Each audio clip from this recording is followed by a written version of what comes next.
Echo chambers. Specifically, online echo chambers. What exactly are they, and are we in one? Well, I can't help but think that the answer is simultaneously yes and no. So let's dive on into the internet, look at various kinds of filtering and analysis, add a good smattering of what people are actually doing, and see what we come up with. The first obvious question is, what exactly is an echo chamber? And when it comes to internet parlance, I think it's safe to say that there are basically two definitions. One, which is an actual term, and the other, which is just a snarl word. So the term echo chamber just means that, like the real-life definition, you're in a chamber where things reverberate around you. And that reverberation, when it comes to the internet, tends to mean something along the lines of your own opinion coming back at you. Only existing in spaces where other people agree with what you've got to say, reinforce your existing beliefs, and you never challenge yourself by seeking out alternative or opposing points of view. The snarl word version of echo chamber is that same definition, but applying it falsely to people, usually for some reason of ego or vanity, and a general dislike of the person that the snarl is used against. And I'll give you a hypothetical example of this, which I'm sure you'll be able to link to quite possibly numerous things that you've seen on the internet. Let's say we have two people who disagree with each other online. We'll just imagine that they're both YouTubers for the sake of this example because we're all familiar with this happening. And they get together with each other to have a debate. And I use that term very loosely, because as we've repeatedly seen when it comes to online so-called debates, they usually just end up as two people talking past each other, agreeing to disagree, or attempting to score cheap points against each other with stupid little gotcha moments.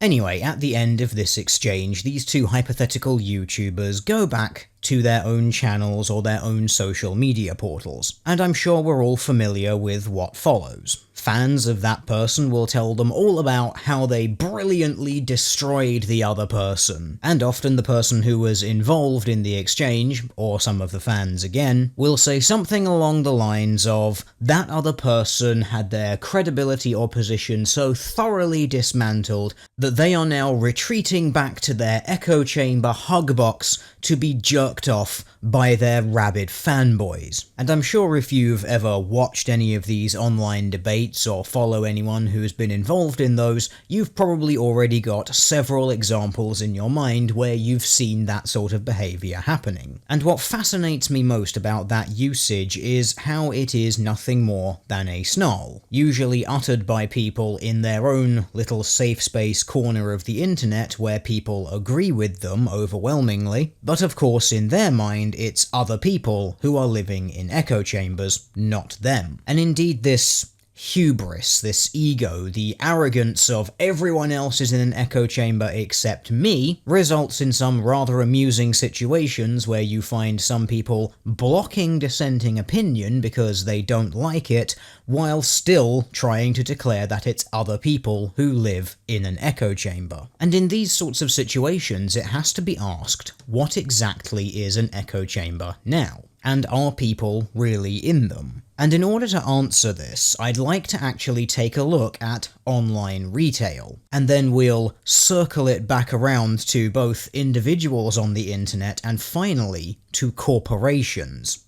Amazon, a company that I'm sure we're all familiar with by now. They operate an online marketing place. However, it's not a marketplace like your average high street shop. Because Amazon offers millions of products to people browsing around on its website, and they, of course, want to sell you as much of their stuff as they can, they've put a lot of time, effort, and money into working out patterns of consumer behavior. And they do this using a variety of methods, such as collaborative filtering, which is a process of basically looking at what other people have bought on their website, analysing patterns between those products that they've purchased, and then using that information to fill in the blanks about other people. This is just one method that they have at their disposal. They also cluster users together based on certain profiles of what they've bought, and assigns them to various segments by the strength of that correlation. And of course, they can just go by the terms that you've searched for, and then give you a variety of things that are linked to that search term. And all of this combined gives Amazon a very powerful suggestion tool, and allows them to make recommendations which are actually relevant to their customers. And by some metrics, it's been really damn successful. But what does all of this have to do with echo chambers and things like social media? Well, the answer is actually quite simple, and it combines what we've just seen with the popular phrase, "If you're not paying, you are the product." And when it comes to social media, that phrase certainly seems to have some weight. Looking across certain social media platforms, you can see that they offer advertisers the ability to target people in a variety of ways. And this links us to a very important concept when it comes to the formation of internet echo chambers, and that is that these groupings of people already exist.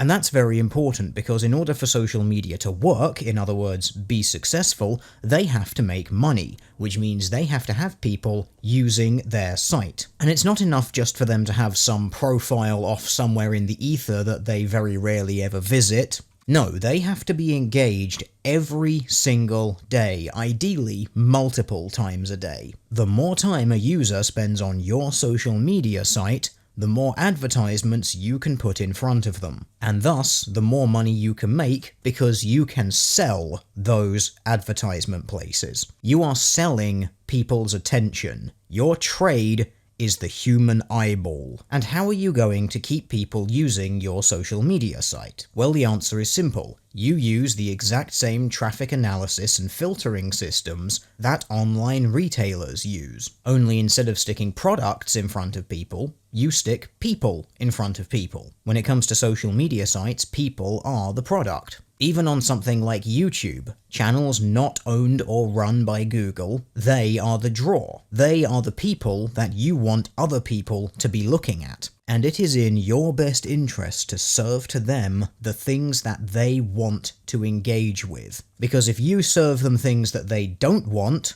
they're not going to use your website. They're going to spend less time on it, which means less advertisements seen, which means less advertisement spaces you can sell. That's why your YouTube recommended feed will include people you're already subscribed to, and things relating to the topic of the video that you are watching. And if you watch enough videos on that particular topic, it will come up again and again and again, as will the content creators. So in this example here, we've got YouTube forming an echo chamber for you. And if you're someone who watches a lot of political content on YouTube, you can see how this will begin to bias what you're seeing. It will serve you people you like and positions you agree with. And this is true of all social media, because this strategy works in their best interest. Now, does that really mean that you're living in an echo chamber? And I can already hear people saying, no, of course it doesn't.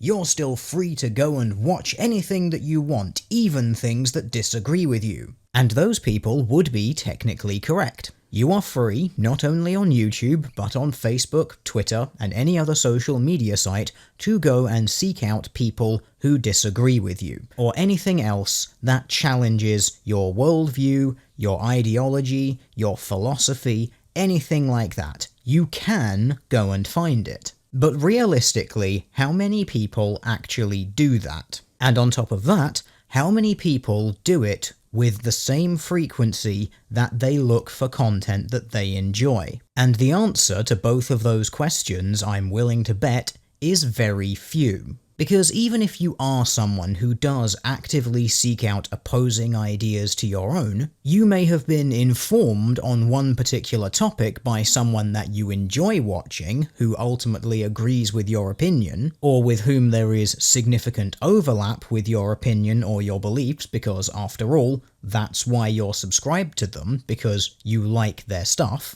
And you may watch another 2 or 3 videos by people with roughly similar ideas or similar perspectives because they're recommended to you, and then you think, I'm going to go and seek out an opposing opinion, and you may watch one, maybe two. Because let's be honest, people don't like watching things that they disagree with. At least not at the same frequency they watch things that they enjoy and agree with. And this comes from the simple fact that people's time is limited. If you only have, say, 2 hours a day to watch YouTube videos, are you going to spend the first hour of that time watching people whose politics you agree with, and then the other hour specifically watching the opposite side? Well, I have no doubt that there are some masochists out there who will put themselves through such things, but for most people, that's not going to be the case. So even if you end up with a relatively small bias, say 2-to-1, of content that you agree with and thus enjoy, to content that you disagree with and therefore don't enjoy as much, the algorithm on all of these social media sites is going to pick up on that and reflect that ratio in your recommended box. But of course it doesn't just stop there. What are the odds that you are subscribed to more people who reflect your point of view, and you're subscribed to fewer people who disagree with your view? Hell, you might even be subscribed to no one who disagrees with your view, because your time is that precious, and you want to spend it interacting with content that you find most enjoyable. And there's nothing wrong with that. But then what happens is, you've ended up in a pseudo-echo chamber. It's partially of your own creation, but also partially the creation of whatever network it is that you're using. And to add to this, we then come to the point of content creators. People who make the content on these sorts of websites also end up in a pseudo-echo chamber.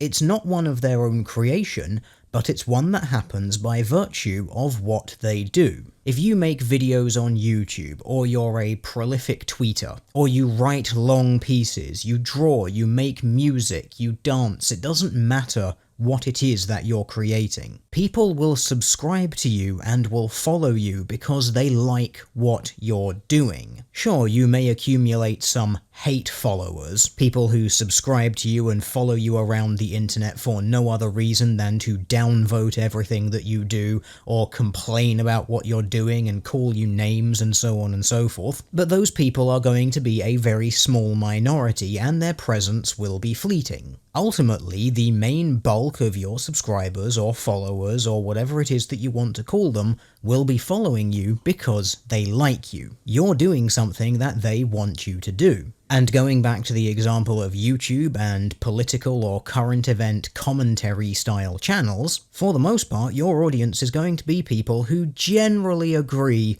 with your overall style of presenting things. There won't ever be 100% agreement. And I'm not trying to claim that there will be, but there will be a lot of agreement. And it will be a community of people who generally have a fair amount in common, at least when it comes to the topics being talked about, in a generalized umbrella sense when it comes to the entirety of the back catalogue of the content creator. And this effect does put a content creator into a pseudo-echo chamber, but it's not one of their own making. Indeed, it may even be counter to that content creator's intention. But this phenomenon is something which cannot be fixed. You can't force people who are opposed to your ideas to follow you and watch your content. The platforms that you're using, places like YouTube, Facebook, Twitter, etc., are very unlikely to forcefully put your content in front of people who simply don't want to see it. And these companies will know what people want to see and what they don't want to see because of the extensive data that they gather on everyone who uses their services. Putting something in front of someone who doesn't want to see it is completely counter to the business interests of those companies. With all of this in mind, everyone on the internet is in some sort of an echo chamber, be it unwillingly owing to algorithms on websites that they frequent, or willingly by choosing to block dissenting opinions. And perhaps therein lies the key difference. The intent of the individual. Perhaps an echo chamber is best described when someone actively encourages this pattern to happen, rather than it being a simple incidental happening of using the platform. So owing to how websites serve content to their users, I believe that some degree of echo chambering on the internet is simply unavoidable. But looking on the bright side, perhaps knowing how these systems work and their tendencies towards trying to keep their users comfy, we can perhaps actively take steps to avoid the comfortable trap that these websites would have you fall into.